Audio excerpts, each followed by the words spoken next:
Ladies and gentlemen, put your hands together.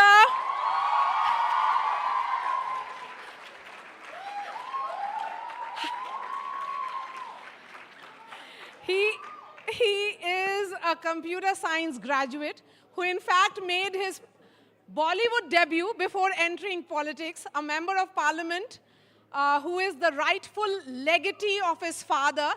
He is Chirag Paswan, one of the youngest ministers in Prime Minister Narendra Modi's cabinet. But more so, he's also shaping the politics of India. Welcome, Chirag Paswan, once again. Chirag, thank you so much. Thank you. You know, it's interesting the kind of response that you hear. It's almost like you are an Instagram sensation also. Am I? Yeah, clearly. I mean, there are a lot of young generation which is watching you on Instagram a lot. What makes you, put out those reels that you do regularly? Well, nothing. Honestly, there's never been a thought behind it. And I don't know, and I have no clue why Insta sensation, uh, some of the terminology I also hear about myself. I have no idea why, but I think it's just the love and affection that I get. I think it's only because of that. I don't know what else I've done to be to be called a sensation and stuff. Are you being modest here? Not really, because I have no clue. You know, because you really fought your way for your father's party. You are today a rightful president of Lok Janshakti Party, so I'm going to begin with that. What's your plan for your political party? Because you have moved your base to Delhi, quite literally, because you are serving in Prime Minister's cabinet.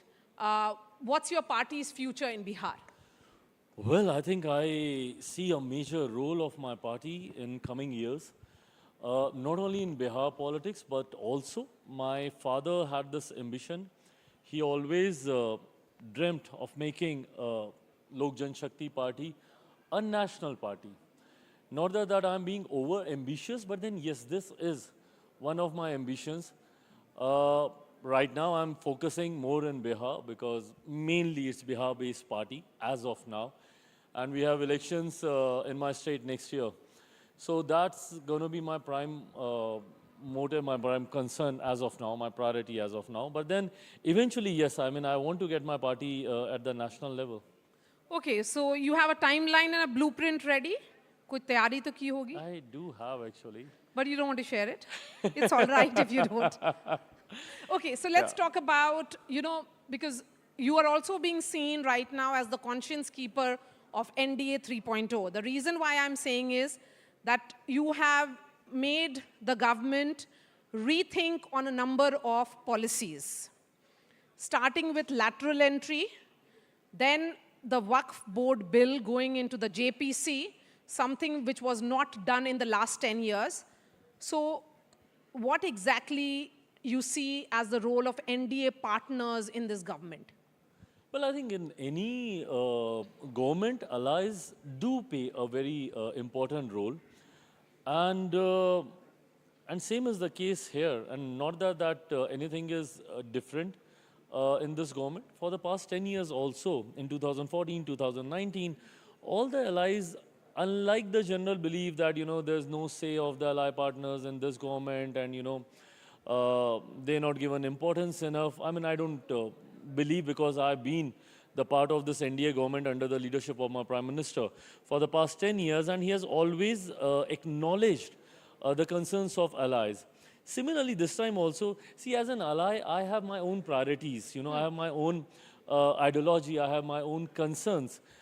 Had this not been the case, I think me and Bharatiya Janata Party would have been one party. Now, then why to have separate parties, Because my priorities are different, my ideology is little different, my concerns are different, is the reason why I'm a separate party. So yes, the points that you raised are the priorities and the concerns of my party, when it comes to the marginalized section of the society, whether they are the minorities coming from any religion, whether they are SCs, backward classes, people coming from backward classes. So yes, I mean, their issues are my priority. And I just raised my concerns when it came to lateral entry, when it came to Waqf board. There was a Supreme Court observation about the creamy layer in the scheduled caste. So yes, I mean, these were my prime concerns which I raised uh, in front of my government, and it was not only acknowledged, but it was addressed positively. One nation one election के बारे में आपका क्या कहना है? इसलिए हम सवाल पूछ रहे हैं क्योंकि कल कैबिनेट ने इसको अप्रूवल दी है रामनाथ कोविंद पैनल को की रिपोर्ट को, और उसके बाद जो ऑपोजिशन पार्टीज़ हैं, कांग्रेस, आपके विरोधी दल, वो अपोज कर रहे हैं, उनका वो काम है, लेकिन उनका जो कंसर्न है कि ये फेडरल स्ट्रक्चर को अटैक है और आप लोग एक तरीका बनाना चाह रहे हैं गवर्नमेंट बाय प्रॉक्सी का, कोई हिडन एजेंडा है दिख रहा है।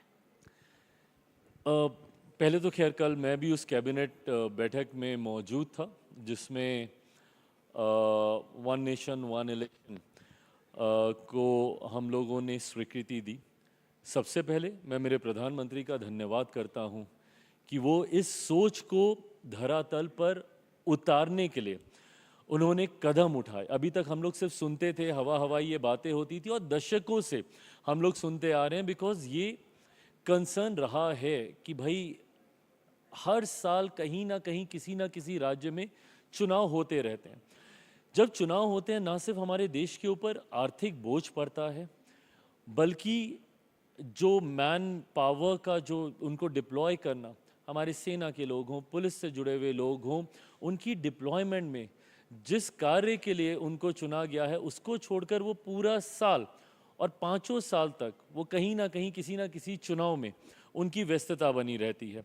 साथ ही में जब मॉरल कोड ऑफ कंडक्ट लगता है, ये कहीं ना कहीं सरकार के विकास के कार्यों को की गति को रोकने का काम करते हैं। ऐसे में ज़रूरी है, अभी देखिए, अभी 3 महीने पहले 4 महीने पहले हम लोग जनरल इलेक्शन से निकल कर आए, उसके बाद अभी जम्मू कश्मीर और क्या कहते हैं हरियाणा के चुनाव में है, इसके बाद अब हम लोग महाराष्ट्र और झारखंड के चुनाव में चले जाएंगे। तो ये सिलसिला बना ही रहता है। ऐसे में ज़रूरी है एक ही बार चुनाव हो जाए देश भर के, और उसके बाद अगले 5 साल सरकारें सिर्फ ध्यान केंद्रित कर उन चुनाव सरकार अपने कार्यों पर अपना ध्यान केंद्रित करे। ऐसे में जब विपक्ष ये बोलता है, मेरी समझ के परे है, क्योंकि ये व्यवस्था जब हमारा देश आज़ाद हुआ था तब से उस वक्त भी इसी व्यवस्था को बनाया गया था। मुझे लगता है लगभग 1.5 दशक से ज़्यादा, 67 तक, यस प्रिसाइसली, एक साथ ही सारे देश, पूरे देश में चुनाव होते थे, भले वो विधानसभा के चुनाव हों या लोकसभा के चुनाव हों। उसके बाद सरकारें गिरने बनने का सिलसिला शुरू हुआ और चुनाव आगे पीछे होने लगे। तो जब उस वक्त फेडरल स्ट्रक्चर को, संघीय ढांचे के ऊपर अगर कोई चोट नहीं पड़ी, या उस वक्त अगर संघीय ढांचा, और जिस वक्त का मैं जिक्र कर रहा हूँ उस वक्त विपक्ष की ही सरकार थी जो आज चिंताएं खड़ी कर रहे हैं। उस वक्त नेहरू जी इन्हीं की पार्टी के सबसे बड़े नेता हमारे देश के प्रधानमंत्री थे उन अधिकांश उस समय के दौरान। तो ऐसे में संघीय ढांचे पर ये प्रहार कैसे है, मेरी समझ के परे है। मैं मानता हूँ आज की तारीख में देश की ज़रूरत है वन नेशन वन इलेक्शन, एक साथ चुनाव हो जाए, ताकि वो आर्थिक बोझ भी देश के ऊपर बार बार चुनाव कराने को लेकर जो पड़ता है वो समाप्त हो, और चुनाव होने के बाद अगले 5 साल सिर्फ देश के विकास के कार्यों को। इसमें होता है कि हमारे जी आप देखिएगा, बजट भी जब आते हैं ना, तो कहीं ना कहीं बैक ऑफ द माइंड उन राज्यों के में होने वाले चुनाव को ध्यान में रखकर बजट को भी डिज़ाइन करने का प्रयास किया जाता है। अरे अभी यहाँ पे चुनाव हो रहे हैं, बजट में उस राज्य को ज़्यादा कर दो, उस राज्य को। आई मीन वेरी ऑनेस्ट, ये गलत सोच है। मुझे लगता है अगले 5 साल बिना इस फिक्र के कि कहाँ पे चुनाव हो रहे हैं नहीं हो रहे हैं, सरकारों को खुलकर अपने राज्य के लिए, अपने देश के लिए कार्य करना चाहिए, जिसके लिए वन नेशन वन इलेक्शन बहुत ज़रूरी है। मैं I am opening the floor for questions, so we'll take few questions and then I'm coming back to you for more questions that I have. Please pass the mic. Yes, go ahead. Hi sir, मेरा नाम मयंक है, and I just want to ask that what are your equation with the Pradhan Mantri, as it shows he always says mere Pradhan Mantri. So how, I think you have a special corner for him, rather than the party you have a soft corner. I do have that. So how that equation have? Like if he, rather than he is not in a like he's in a BJP, but if he is not a neta in that, so how it equation will be changed or same? You know, when I was entering in politics, besides being a Nepo kid, when I was actively entering into politics, that was in 2013. Before that, I was in a previous profession. And when I was entering actively into politics, that was the time when my prime minister was shifting base to Delhi. You know, from Gujarat, he was projected as the prime ministerial candidate from BJP side and stuff. And that was when I started hearing his speeches and listening to his ideas and views. And something that really impressed me, that for once I saw a leader in my country who was talking about 125 crore देशवासियों की वो बात कर रहे थे. उस वक्त की पॉपुलेशन का वो जिक्र कर रहे थे. उन्होंने किसी जाति का जिक्र नहीं किया, किसी धर्म का जिक्र नहीं किया. मैं खुद 21वीं सदी का पढ़ा लिखा युवा हूँ. मैं भी जात पात धर्म मजहब में नहीं यकीन रखता. ये कड़वी सच्चाई है हमारे देश की. ऐसा नहीं है कि आप इसको एड्रेस किए बिना आप आगे जा सकते हैं.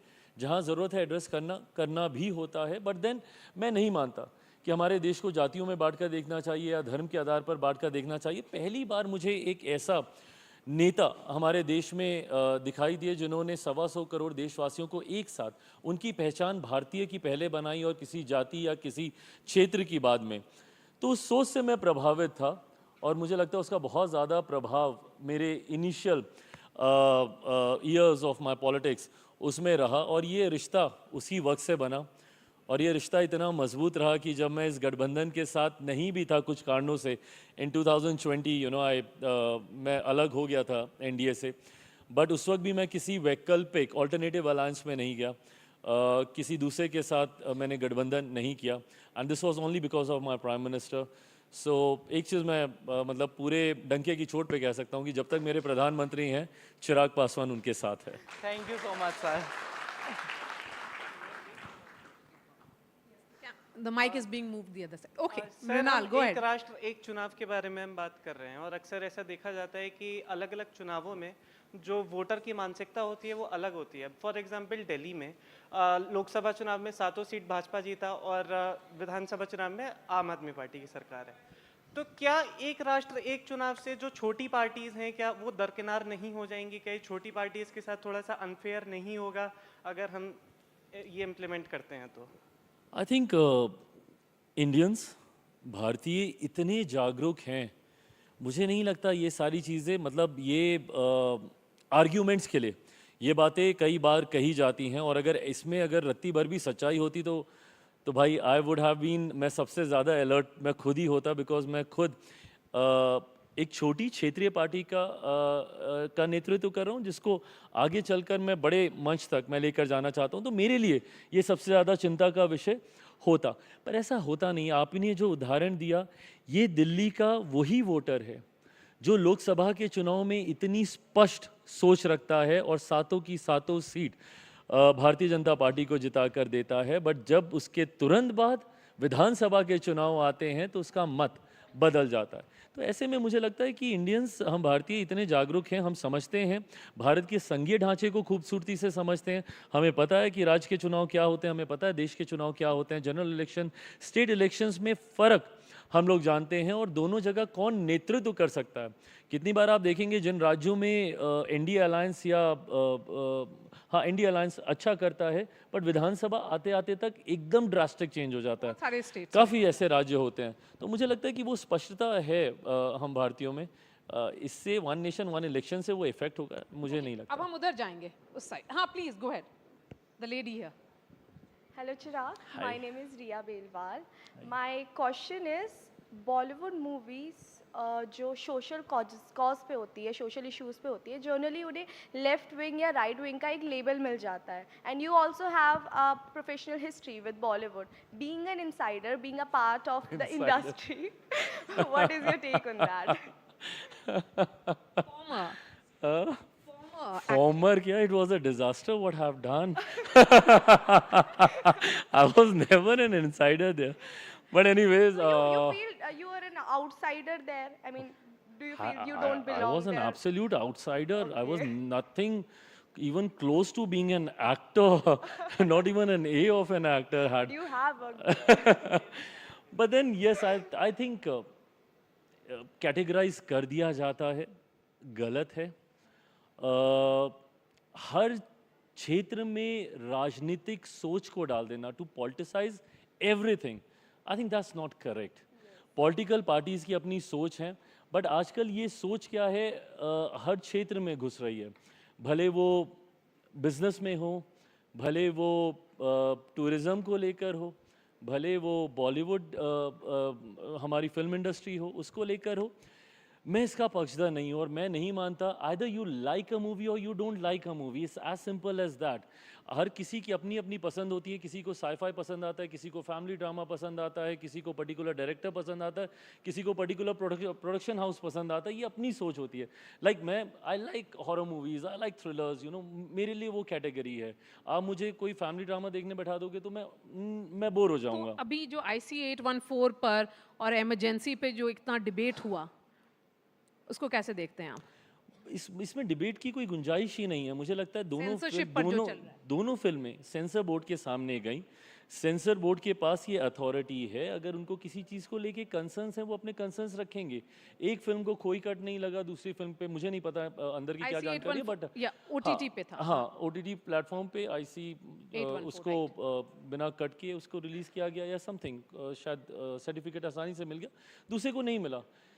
मुझे लगता है ये बोर्ड के पास ये अथॉरिटी है कि वो ये फैसले ले सकते हैं। अब इसके पीछे कोई राजनीति है या कोई एक लेफ्ट विंग की सोच रख रहा है और एक कोई राइट विंग की सोच रख रहा है, इसलिए ऐसा हुआ होगा, मुझे नहीं Yes, लगता। let's move the mic on this side, please. There are several girls waiting to ask question to Chirag. Hello sir, मेरा नाम अभिषेक पांडे है। तो जैसा कि हम सब जानते हैं कि आपके इंस्पिरेशन हमारे प्रधानमंत्री मोदी जी हैं, तो क्या आने वाले 20 साल के अंदर अगर आपको प्रधानमंत्री बनने का मौका मिले तो आप बनेंगे?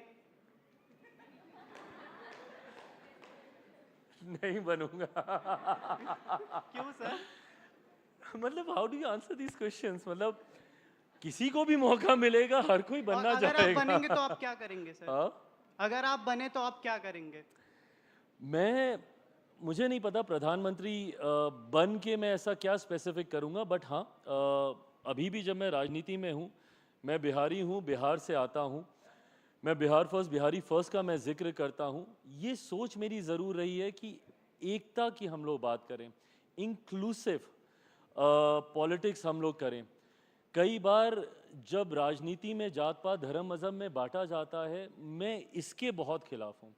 मैं चाहता हूँ एकता हमारी सबसे बड़ी ताकत है भाई। India is land of diversity. आप टॉप नॉर्थ से डाउन साउथ तक जाइए, ईस्ट टू वेस्ट जाइए, आपको अलग अलग वेशभूषाएं, अलग अलग परंपराएं, अलग अलग कल्चर, अलग अलग सोच के लोग आपको देखने को मिलेंगे। और भारत की खूबसूरती ये रही है कि इतनी विविधताओं के बावजूद हम सब एक मिलकर रहते हैं। तो ऐसे में भारतीय आपकी पहली पहचान बने। मैं जिस राज्य से आता हूँ, मेरी शिकायत ही सबसे ज़्यादा ये होती है भाई कि मेरे राज्य में जब आप जाएंगे बिहार में, आपको भूमियार मिलेगा, आपको राजपूत मिलेगा, आपको ब्राह्मण मिलेगा, आपको पिछड़ा मिलेगा, आपको अति पिछड़ा मिलेगा, आपको दलित मिलेगा, आपको महादलित मिलेगा, आपको मुसलमान मिलेगा, पर आपको बिहारी नहीं मिलता है। एंड फॉरगेट कि आपको कोई भारतीय वहाँ पे मिलेगा। ये जो डिवाइड की जो पॉलिटिक्स है, जो आपको बांटती है इन सारे रीजनलिज्म में, रिलीजनलिज्म में, क्षेत्रवाद, जातीयता, इन सारी चीज़ों में, मैं इसके खिलाफ हूँ। कभी अगर ऐसा मौका मिलेगा तो मैं इंडियन प्राइड, भारतीय अस्मिता को सबसे बड़ी प्राथमिकता देना चाहूँगा। और इसीलिए इन्होंने बिहार फर्स्ट और बिहारी फर्स्ट एक प्रोजेक्ट भी शुरू किया था। Yes, please go ahead, I am coming to you. Yes, नमस्कार सर। सर, आप बिहार से मंत्री बने, बहुत दिन के बाद आपके कम एज का कोई बिहार से मंत्री बना है, तो आपसे बहुत भरोसा है हम मेरे जैसा युवा बिहारी को कि आप आइएगा तो बिहार के लिए कुछ कीजिएगा। तो सर, जैसे आप Bihar first, Bihari first vision चलाए थे, बहुत पहले से चला रहे हैं, बहुत अच्छा है। तो आप जो मंत्री बने हैं तो बिहार के लिए चाहते हैं हम लोग कि फर्स्ट आपके मंत्री से तो पहला साइन हुए तो इंडस्ट्री लगे बिहार में आपके इससे। तो आप कब लगवा रहे हैं बिहार में इंडस्ट्री? और हम लोग चाहते हैं कि आपके जैसा युवा नेतृत्व करें एनडीए का बिहार में। आपके जैसा युवा का जरूरत है सर मुख्यमंत्री बनने का, क्योंकि नीतीश कुमार जी 20 साल मुख्यमंत्री रह चुके हैं। हम लोग चाहते हैं एनडीए का नेतृत्व कोई युवा करे। तो एक ही नेता दिमाग में आता है, चिराग पासवान, चिराग पासवान, चिराग पासवान। थैंक यू, बहुत बहुत धन्यवाद। इतना भरोसा भाई आपने जताया मुझ पर। प्रयास अपनी सीमाओं में रहकर मैं ज़रूर कर रहा हूँ। मेरे मंत्रालय की जो जिम्मेदारी मेरे प्रधानमंत्री जी के द्वारा फूड प्रोसेसिंग की दी गई है, मेरा बिहार फर्स्ट बिहारी फर्स्ट अगर आप विजन भी देखेंगे, मैंने उसमें भी कई बार मैंने इसका जिक्र किया था और मुझे लगता है मैंने इतना ज़्यादा इसको मैनिफेस्ट कर दिया दैट इवेंचुअली मुझे इसी मंत्रालय की जिम्मेदारी दी गई। मैंने हमेशा बिहार फर्स्ट बिहारी फर्स्ट में जिक्र किया, हाजीपुर से आता हूँ, हाजीपुर का केला बहुत फेमस है और मैं उदाहरण देता था कि यार ये हाजीपुर का केला जब डाउन साउथ जाता है, केले के चिप्स बनता है, उसके प्राइस दाम बढ़ जाते हैं। अगर यही यूनिट्स अगर हमारे बिहार में लगें, वहीं पर अगर केले के चिप्स बनाने के या उसके अलग अलग प्रोसेस करके जो पदार्थ बन सकते हैं, जो प्रोडक्ट्स क्रिएट किए जा सकते हैं वो बने, तो उससे हमारे किसानों को भी लाभ मिलेगा। अनएम्प्लॉयमेंट की जो समस्या है, मुझे लगता है रोज़गार के भी कई अवसर उससे मिलेंगे और राज्य के राजस्व में तो इजाफा होगा ही होगा, रेवेन्यू जनरेशन भी इससे होगा। इसी तरीके से मुजफ्फरपुर की लीची है, भागलपुर का आम है, मखाना है हम लोग के यहाँ, तो ये तमाम ऐसी चीज़ें हैं अगर प्रोसेसिंग यूनिट्स वहाँ पे लगते हैं। एज फूड प्रोसेसिंग मिनिस्टर मेरी जिम्मेदारी देश भर की है, बट हाँ बिहारी हूँ तो बिहार में भी मेरा ध्यान ज़्यादा केंद्रित है। इन तमाम विषयों पर भाई कार्य काफ़ी हद तक आगे पहुँच चुका है। मेरे कार्यकाल की समाप्ति तक तो खैर आपको बहुत चीज़ें देखने को मिलेंगी, बट अगले 5 सालों का जिक्र ना करते हुए अगले साल भर में इनमें से कई चीज़ों को आप धरातल पर उतरते हुए नहीं, उतरा हुआ आप देखिएगा, ये आपको विश्वास दिलाता हूँ। चलिए, I think we should keep it like an open house. I think this is going better than me asking you questions Your because there are a call. lot of young people who are interested in understanding your politics. Yes, please go ahead, ma'am. नमस्कार। मैं आपसे ये जानना चाहती हूँ, जैसे हम voters हैं, हम बहुत ही उम्मीदों से वोट देते हैं और जो हमें मतलब जैसे शुरुआत होती है, जैसे मोदी जी आए, बहुत बहुत बहुत सारे प्रॉमिसेस और बहुत कुछ उन्होंने शुरू भी किया, लेकिन आपको क्या लगता है जैसे आप हमें लीड करेंगे आज से अब से, तो आप क्या जो प्रॉमिसेस करेंगे या जिस चीज़ को आप टेक ओवर करेंगे, क्या आप उसको बीच में छोड़ देंगे क्योंकि आपको दूसरे पॉलिटिकल पार्टी से प्रेशर आ रहा है या कहीं से प्रेशर आ रहा है? मतलब हम वोटर्स की कहीं ना कहीं उम्मीद धीरे धीरे धीरे करके कम हो जाती है। जब हम वो देख रहे हैं, वो ऊपर तक जाते जाते चीज़ नीचे को आ जाती है। होता क्या है ना, आप जब एक कंफर्टेबल जोन में आ जाते हैं तो आपका जो जोश होता है संभवतः वो कम होने लगता है। सरकारें, मैं हमेशा मानता हूँ, जब देश की जनता ने सरकारों को एज पे रखा है, सरकारों को बाध्य किया है डिलीवर करने के लिए। मैं उदाहरण इसका मेरे ही राज्य से मैं दूंगा। मेरे राज्य में, बिहार में, राजनीतिक दलों को, नेताओं को ज़्यादा मेहनत विकास के कार्यों को लेकर करने की ज़रूरत नहीं पड़ती। क्यों? क्योंकि उनकी इक्वेशंस बहुत क्लियर होती हैं। When I am saying this, मुझे बुरा लगता है ये बोलते हुए, बट उनकी इक्वेशंस बहुत क्लियर हैं कि हमें अपने जातीय समीकरण बना लेने हैं, जिसको एक बहुत खूबसूरत टर्मिनोलॉजी दे दी गई है, सोशल इंजीनियरिंग। आप सोशल इंजीनियरिंग करके अपने जातीय समीकरण आप सेट कर लीजिए कागज़ पर। ये अपर कास्ट है, इसके इतने % वोट मिल जाएंगे, ये दलित हैं, इनके इतने % मिल जाएंगे, ये मुसलमान हैं, इनके इतने % मिल जाएंगे। ये कागज़ पे बैठ के समीकरण बना लिए जाते हैं। उसके बाद वो राजनीतिक दल और वो नेता सोचता है कि मुझे मेहनत करने की क्या ज़रूरत है, जब तक ये समीकरण मेरे साथ है। यहाँ पर मैं मानता हूँ कि हम सब का एज वोटर, मैं भी वोटर हूँ, हम सब की एक बड़ी जिम्मेदारी आती है कि अपने नेताओं को एज पे रखना ज़रूरी है। जो काम नहीं करते उनको अकाउंटेबल ठहराना ज़रूरी है, उनसे सवाल करने ज़रूरी हैं। पर इसके विपरीत जब चुनाव आते हैं तो हम लोग जाति पर चले जाते हैं। अरे मेरी जात का है, इसको वोट दे दें, भले उसने पिछले 5 साल कोई काम ना किया हो, आपके क्षेत्र में भी नहीं आया हो, हम लोग यहाँ बोलते हैं अरे वो हमारा जात भाई है, उसी को हम वोट देंगे। ये गलत होता है। तो ऐसे में मुझे लगता है कि ये जिम्मेदारी दोनों तरफ से बनती है कि जो सरकारें अपनी सोच से डगमगा रही हैं या जो अपनी सोच को धरातल पर नहीं उतार पा रही हैं। आपने ये प्रश्न मुझसे भी किया है, इतना मैं विश्वास दिलाता हूँ कि चिराग पासवान ना किसी दबाव में आता है, ना मैं किसी से डरता हूँ, ना मुझे कोई लालच है। मैं एक ऐसे परिवार से आता हूँ जहाँ पे मैंने सब देखा है, तो ना मुझे किसी मंत्री पद का लालच है, ना मुझे किसी सत्ता का मोह है। मैंने हमेशा अपनी सोच की राजनीति की है और वो मैं हमेशा करता रहूँगा। ये वादा ज़रूर Chirag, करता there's हूँ। questions coming on this side, ma'am. Yes, please go ahead. Hi sir, Kashish this side. Sir, apart from that political life, मतलब politics से aside होके, tell us about your social life. कि what you like to do most, मतलब socializing कैसे करते हो आप? मैं करता ज़रूर हूँ, मैं I won't shy away from the fact कि अरे समय ही नहीं मिलता है, ये भी फैक्ट है, बट जितना भी मिलता है मैं करता ज़रूर हूँ सोशलाइज। ये मैंने अपने पिता से सीखा। मेरे पिता ने इस बात को हमेशा सुनिश्चित किया, no matter how busy, and he was a very very busy man. I mean I feel pride. I mean, I feel so proud saying this, that he was one leader, you know, who worked as a cabinet minister under the leadership of 6 different prime minister. Right from VP Singh ji to Deve Gowda ji to Gujral Sahab to Vajpayee Sahab to Manmohan Singh ji and my current prime minister Narendra Modi ji. इतनी व्यस्तता के बावजूद भी उन्होंने, आज तक ऐसा कभी नहीं हुआ कि उन्होंने मेरा कोई बर्थडे मिस किया हो या उन्होंने मेरी कोई पीटीए मीटिंग मिस की हो।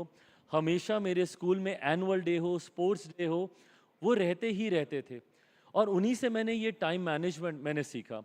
ये प्रयास मैं भी करता हूँ, परिवार के लिए भी समय निकालता हूँ, दोस्तों के लिए भी समय निकालता हूँ। ये वो लोग हैं जो मेरे साथ तब खड़े थे जब कोई नहीं था। ये वो लोग हैं जिन्होंने मुझ पर तब विश्वास किया जब दुनिया ने मुझ पे से विश्वास उठा दिया था। मेरी पॉलिटिकल ऑबचुरीज 3 साल पहले लिख दी गई थी, Maharaj ji, who knows better than you.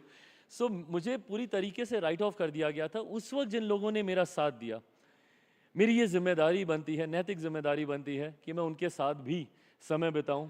I love my mother, सबसे ज़्यादा समय मैं उनके साथ बिताता हूँ। I was hoping that she'll join us today. Yes, please. See, there's so much of curiosity besides your politics about other aspect of your life as well. Yes, please. There are more girls here. Yes, go ahead. Maria ma'am, can I ask? Yes, please. Hi Chirag sir, myself Dilnashi Zehra. I just wanted to ask, as a most youngest minister, as a leader, आपका अगले 5 साल, आने वाले 5 सालों में आपका vision क्या है कि टेक्नोलॉजी से जो चेंजेस आ रहे हैं, specially for the youth, specially for us, for the youngsters, empowerment की बात करें तो उसका विजन, आपको उसका विजन लेकर के आपका Artificial क्या है? intelligence is a matter of concern, and at the same time, you realize that how much it has made our lives easier. So definitely, I mean, use of technology, I mean, this is something that we should not and we cannot run away. हर मुझे लगता है नई कोई चीज़ आती है तो उसके pros and cons दोनों आते ही आते हैं। वो भी हम लोगों ने एक्सपीरियंस किए हैं, और ये समय समय पर किए हैं। जब पहली बार कंप्यूटर आया था उसका भी विरोध किया गया था। उस वक्त भी कहा गया था कि भाई ये अनएम्प्लॉयमेंट बढ़ा देगा, लोगों से रोज़गार छीन लेगा, 10 आदमियों का काम एक मशीन कर लेगी, तो लोग कहाँ जाएंगे। बट आज आप इमेजिन भी नहीं कर सकते कि भाई अगर उस वक्त भारत अगर कंप्यूटर्स को नहीं अपनाता या उस टेक्नोलॉजी को नहीं अपनाता तो आज हम लोग कहाँ पर रहते। समय के साथ टेक्नोलॉजीज़ बदलती हैं और उसके साथ हम लोग को भी अपने आप को अडेप्ट करते रहना है। टेक्नोलॉजी का मिसयूज़ नहीं हो। अब एआई के जहाँ इतने सारे बेनिफिट्स हैं, बट हाँ उसको मिसयूज़ होता हुआ भी हम लोग देखते हैं। मैं खुद अपने कई ऐसे वीडियोस देखता हूँ जहाँ पे मेरी एआई इमेजेस को बनाकर I am dancing on some random song and stuff. तो ये सारी चीज़ें भी देखने And को it's मिलती rather हैं। interesting, Chirag, that even while we were talking, I just did a quick word and I asked who is Chirag Paswan on AI. And I was told that he is an Indian politician and former actor who's making waves in the country's political scene. So, you know, when like this AI. Yeah, so it says you are making waves already. Yes, please go ahead. More girls there. Yes.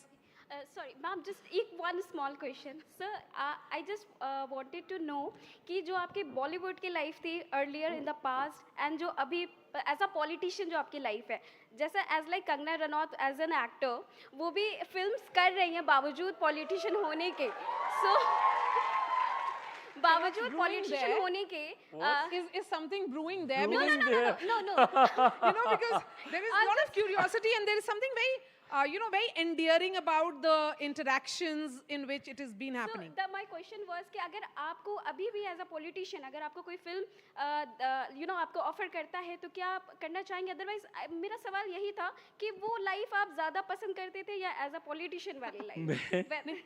मैं जब फिल्में क्या एक ही film की थी, उसके बाद तो किया ही नहीं, कुछ मिला ही नहीं कुछ।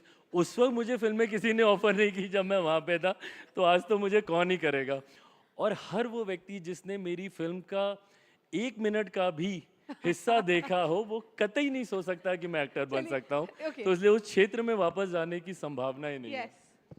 हाय sir, my name is Ananya. So आपने आज ही कई बार ये मेंशन करा कि आप जात पात के ऊपर जो भेदभाव किया जाता है उसमें बिल्कुल विश्वास नहीं करते।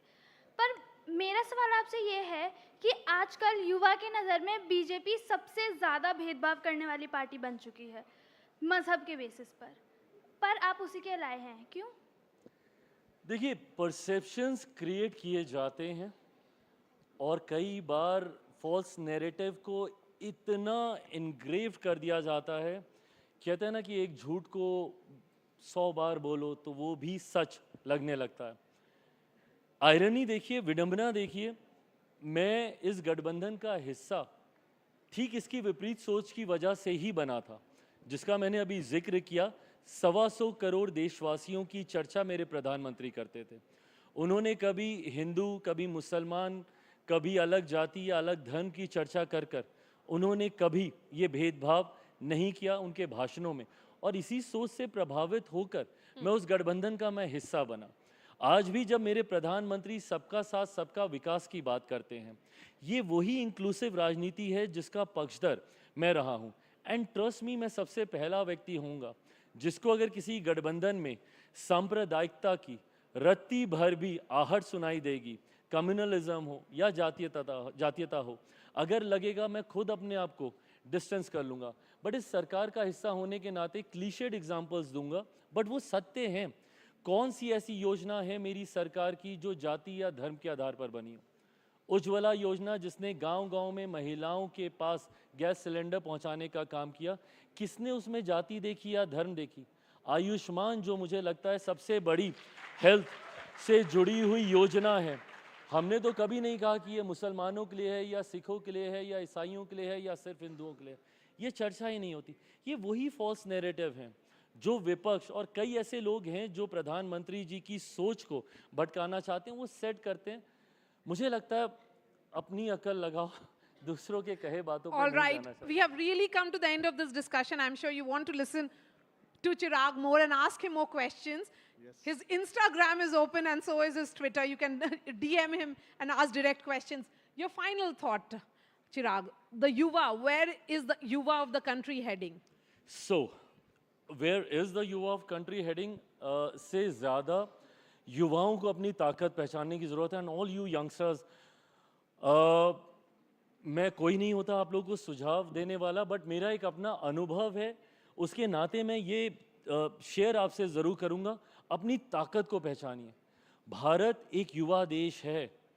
भारत की एक बड़ी आबादी, लगभग 65% की आबादी ऐसी है जिसकी आयु 35 वर्ष से कम है। मैं उस वाले ब्रैकेट से निकल चुका हूँ, बट 35 वर्ष से कम वाली बड़ी आबादी है, और ये बहुत बड़ी ताकत है हम लोग के हाथ में। इस ताकत का सकारात्मक इस्तेमाल हम लोग को करने की ज़रूरत है।